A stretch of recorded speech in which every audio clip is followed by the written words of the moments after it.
거창할 필요가 없어요. 그리고 재평가 시험지. 재평가 시험 봤습니다. 결과가 나오겠죠? 2명 중에 1명이 응시했고 1명이 안 봤어요. 근데 걔는 시험 보기 전에 수강 포기를 했어요. 그럼 기록할 거 없잖아요. 그러면 시험 보내만 점수, 의견 넣으시면 끝나는 겁니다. 이 사이클이 계속 도는 거예요. 이해하셨죠? 자, 문제에 대한 부분입니다. 이게 사이클이에요. 진단평가, 교육진행평가, 판정해가지고 페이리면 재평가하고 돌고 설문조사하고. 설문조사하는 것도요, 구글로 만들어놨어요. 구글로. 온라인으로 해주시면 돼요. 틱틱틱틱. 선생님 하신 거 아니잖아요. 애들한테 뿌려주시면 돼요. 애들이 합니다. 그 의견도 반영해서 할 거예요. 실제로 해놨어요. 자, 시험 문제가 그거 어떻게 되느냐? 정해져 있습니다. 서술형은 3가지 타입이 있어요. 3가지 타입이. 이거 잘 보셔야 돼요. 이거 잘 보세요. 이것만 해달라는 거예요. 앞에 평가 계획서, 뭐 훈련이 좀 아닌 거 다 하지 마세요. 제가 할게요. 집사람 시키든가. 아니면 제 애한테 컴퓨터 다시 하든가. 알바 하든가 할 테니까. 아까 그 토 나오는 것도 있잖아요. 토 나오는 것들 중에서 요것만 잘해주세요. 문제만 잘해달라고요. 문제만. 문항의 구조, 채점에 대한 기준이 이렇게 되어 있는데 되게 쉬워요. 첫 번째 보시면요. 서술형, 그러니까 이거는 지금 오프라인 보는 분에 해당되는 건데 서술형에 A타입과 B타입과 C타입이 있습니다. 난이도가 하, 중, 상이라고 보시면 돼요. 시험 문제 어렵게 내고 싶으시면은 이 형태로 내시면 되고요. 중간 내고 싶으면 이 형태로 내시면 되고요. 좀 쉽게 내고 싶으면 이 형태로 내시면 돼요. 근데 그 형태가 어떻게 결정해요? 문항이 결정되어 있어요. 문구가. 보세요. A와 B에 대하여 설명하시오. 하게 되면요. 앞에 있는 게 A와 B만 결정하면 돼요. A와 B만. 무슨 말이냐? 대입을 시켜볼게요. A 대신에 포토샵, B 대신에 일러스트를 넣어볼게요. 포토샵과 일러스트에 대해서 설명하시오. 그럼 포토샵이 되겠죠? 일러스트가 되겠죠? 채점 기준은 A 대신에 포토샵을 들어가는 거예요. 포토샵에 대하여 구체적으로 설명하였다. 만점. 일러스트에 대해서 구체적으로 설명했다는 건 만점. 일러스트에 대해서 설명하였다. 이건 중간 점수. 설명을 했다. 1점. 못했다. 빵점. 구조가 이렇다고요. 그러면 여기서 나는 쉬운 문항으로 낼래. 그러면 여기서 선택해서 키워드만 하시면 되는 거죠. 그럼 그 키워드가 어디에 있는지는 근거는 나와야 되는 거예요. 출제 근거. 이해하셨어요? 그러면은 여기서 선생님이 타이핑 하시는 게 얼마나 될 것 같으세요? 뭐라고요? 한 장짜리. 문제 세트가 했을 때 근데 하나만 낼 수 없죠? 왜냐면 재평가라는 게 있으니까. 재평가된 시험지 내야 될 거 아니에요. 자, 두 번째, 난이도 중입니다. 뭐 신동적, 정의적 이런 하기 때문에 이렇게 나눠지는 건데 위에 보시면 똥볼뱅이 위치가 달라요. 이렇게 다른 거예요. 두 번째는 이겁니다. 문항구조입니다. A에 대하여 설명하고 세부 항목을 분류하여 설명하세요. A에다 포토샵 대입해 볼게요. 포토샵에 대하여 설명하고 세부 항목을 분류해 설명하죠. 그러면 쓸 거 아니에요. 그럼 포토샵에 대하여 구체적으로 설명하였다. 만점. 포토샵의 해석. 각 세부 항목을 분류하여 정확하게 설명하였다. 만점. 되는 겁니다. 아시겠어요? 네. 근데 만점을 주시려면 뭐가 필요합니까? 채점할 수 있는 기준, 모범 답안이 있어야 될 거 아니에요? 모범 답안 넣으시면 끝나는 거예요. 모범 답안. 제일 어려운 겁니다. 제일 어려운. 상위 난이도 3. 문항구조. A에 대하여 설명하고 제작 절차를 서술하시오. 제작 절차를 서술하는 게 이게 제일 어려운 난이도예요. 이거는 강남 그린컴퓨터 아카데미 하는 게 아니라 전 지점이 공통으로 이 서식을 지금 쓰고 있는 거예요. 그래서 문제점이 생기면은 여기서 개선하겠다는 겁니다. 실행을 해보자는 거예요. 자, 그럼 여기는 포토샵이라고 대입을 해볼게요. 포토샵에 대하여 설명하고 제작 절차 설명을 서술하시오. 포토샵이 좀 대면이 한데 대입하는 거예요. 모범 답안 넣어주시고요. 문제 내는 것 자체가 어려울 일이 없죠. 이거 어려우면 안 되잖아요. 키워드 선택하셔가지고 대입만 시켜주시면 되는 거 아닙니까? 근데 아까도 말씀드린 것처럼 문항 딱 하나만 낼 수 없죠. 재평가도 고려하셔야 되는 거니까. 그리고 한쪽만 할 수가 없죠. 왜냐면은 훈련생들이 수준이 높을 수도 있으니까. 그러면 중, 상도 한 번씩 내주셔야 되겠죠. 제일 좋은 케이스는 상, 중, 하 잡아놓으시고 시험 보시면서 골라서 내시면 될 거 아니에요. 이해하셨습니까? 포트폴리오는요. 포트폴리오는 원래 능력 단위 요소별로 하는 게 원칙이에요. 근데 그건 전제는 뭐냐면요. 매 능력 단위 요소 끝날 때마다 애들이 만든 결과물들을 수집을 가능하실 때 그렇게 하시는 거예요. 그게 어렵습니다. 생각보다. 수집하는 것도 어렵고요. 애들한테 받아내기도 힘들어요. 정리하기도 힘듭니다. 그래서 그런 경우에 그 힘들다고 현실적인 어려움이 있게 되면요. 평가로 그냥 하는 거예요. 한 번만 보시면 돼요. 실기 한 번. 문항 구조도 얘랑 얘로 정해져 있다고요. 난이도가 얘가 좀 낮은 형태고요. 얘가 좀 높은 형태예요. 아까 서술과 마찬가지 맥락으로 해주시면 되는 거예요. 문제 내는 게 어렵으니까 이 형태면은 저는 하나도 안 어려울 것 같아요. 이건 해주셔야죠. 답 주셔야죠. 채점 해주셔야죠. 애들한테 야 평가 본다. 이때 평가한다. 라고 말씀하시는 게 되게 재수로우세요? 그런 상황은 아니잖아요. 당연한 건데. 자, 재직자는 어떻게 합니까? 포폴만 보면 되죠. 어떻게 하시라고 했죠? 과제문이잖아요, 과제문. 그러니까 과제문을 해가지고 틀 정하신 다음에 여기다 과제만 받으시면 돼요. 수업방에 넣으시면 된다고요. 그러면 채점하는 양식은 제가 엑셀 드린다고 했죠? 숫자만 넣어주세요. 그렇게 하시면 끝나는 거예요. 자, 문제를 내시게 되면요. 애들한테 나가는 시험지는 이렇게 나가요. 시험지가 쓰겠죠? 본인 이름 쓰고 평가에 쓰고 하겠죠? 평가에 대한 주의사항 이렇게 나가겠죠?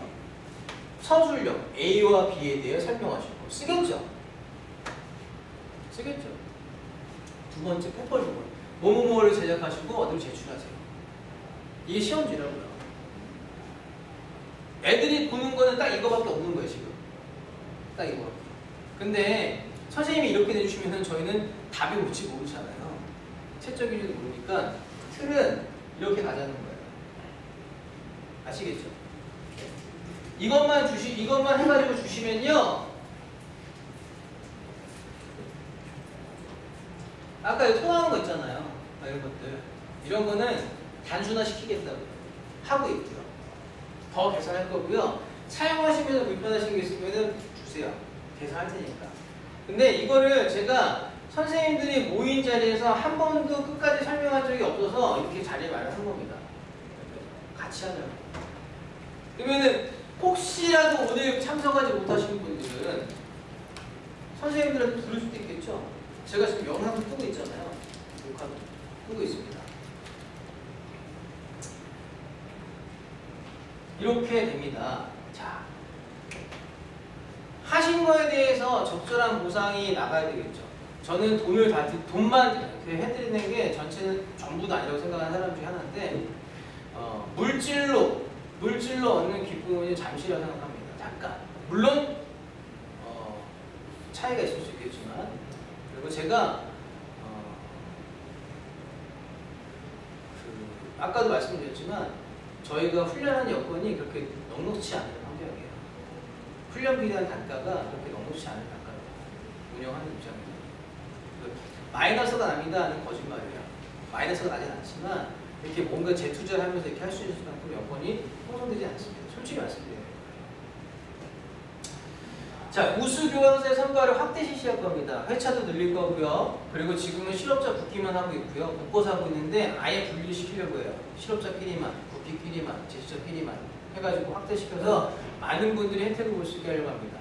아까 저희가 인센티브 지급받는 비율에 대해서는요. 여기에 대한 게 정액제 간다고 했잖아요. 그럼 거기서 실제로 해당 평가에 참여하지 못했다고 하더라도요. 기여하신 분들이 많이 있잖아요. 그렇죠? 그런 분들이 골고루 혜택을 볼 수 있게 말하는 겁니다. 장기 근속자 외국에 확대되면 제가 지원해드립니다. 단위 기간별 훈련생 유지에 따른 추가 비용도 지불을実施할 겁니다. 수요일만 가지고 저희가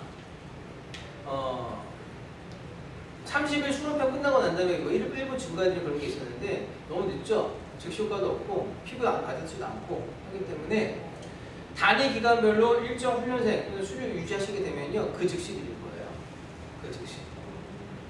그래서 그거는 세부 뭐 규정이나 내부 규정이나 이런 거 아직 안 나왔는데 4월 되기 전에 마련해가지고 선생님 의견을 구하겠습니다. 좋은 의견 주시고요. 이수의 한정 평가에 진행 결과에 따라 인센티브가 나오면은 바로 드릴 겁니다. 바로 드릴 거예요. 수령한 거 지금 동시에 바로 드릴 겁니다. 지급 기준도 제가 따로 설명을 드릴게요. 자, 1번 협조사항입니다.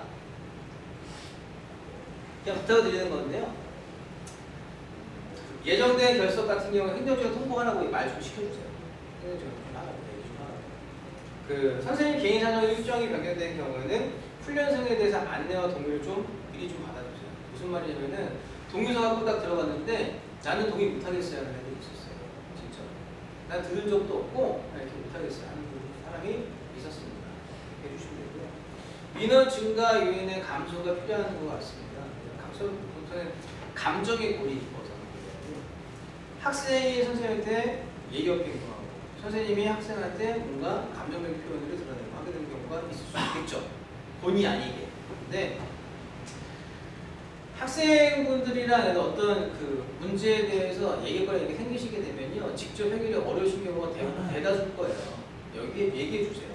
얘기해 주세요. 기관에다가 경호팀장이나 전화 말씀해 주시면은 저희가 적극적으로 대응하겠습니다. 그리고 시간에 늦게 되면요 교무팀장이나 뭐 직원이나 연락을 주셔야 됩니다. 저희가 모르고 있으면 안 되잖아요. 그리고 학생들은 기다리는 입장이니까 안내를 받고 기다리는 것과 그렇지 않은 건 차이가 많이 나요. 예를 들어서 막 이제 한 5분 늦어서 차가 너무 막히고 심하니까 지하철 문제도 많고 했는데 애들이 다 앉아있는 선생님이 보면 미안 하고 그래서 수업하자 이렇게 했어요. 아무 말도 없이. 애들 입장에서는 뭐야 이렇게 될 수 있거든요. 근데 저희 전달이 돼가지고 저희 직원이 가서 이만 사정으로 약간의 지연이 생긴 것 같습니다. 양해 부탁드리고 부족한 수업은 쉬는 시간 배출을 해서 할 수 있도록 하겠습니다. 좀 기다려주세요. 하는 거랑은 다르죠. 그렇죠. 타 지점, 타 기간에 수업을 하시게 되면요 교무팀장한테 좀 얘기를 좀 해주세요. 그러니까 하시지 말라는 게 아니거든요. 하실 수 있죠. 못해요. 근데 그 수업을 배정하는 입장에서는 그 다음 과정을 생각을 해야 되거든요. 선생님이 많이 안 되시면은 뭐 과정 조절을 한다던가 아니면 추론한다던가 필요한 부분이 있으니까 해주시고요. 개강자 능력 단위별 진행 순서 확인을 꼭 해주십시오.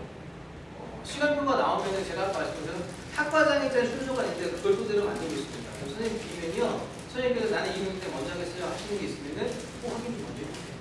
중간에 바꾸지 마시고. 장기적으로 강의 진행 불가능한 경우에는 한 달 전에 좀 팁을 주셔야지만 저희도 대체 인력에 대한 것들이 좀 준비되어 있습니다. 그리고 교실 청결은 기본이라고 생각을 해요.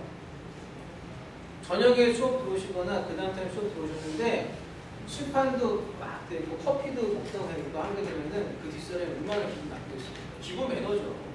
상호도 안 해요. 기본 매너죠. 아침에 수업 봤는데 그 전날 저녁 선생님이 막 정리 안 될 것 같아 하게 되면 아침에 출근하자마자 굉장히 저는 불쾌할 것 같아요. 서로 간에 뭔가 이 사람 뭔데 이렇게 하지? 얼굴도 못 봤지만 뭔가 폄하시킬 것 같아요. 저는 그렇습니다. 잘 부탁드리고요. 훈련지 작성 및 확인 꼭 좀 부탁드립니다. 미리 쓰여져 있지만 불참자는 매시간 기록해다 꼭 좀 부탁드립니다. 학습 목표 제출 부탁드리고요.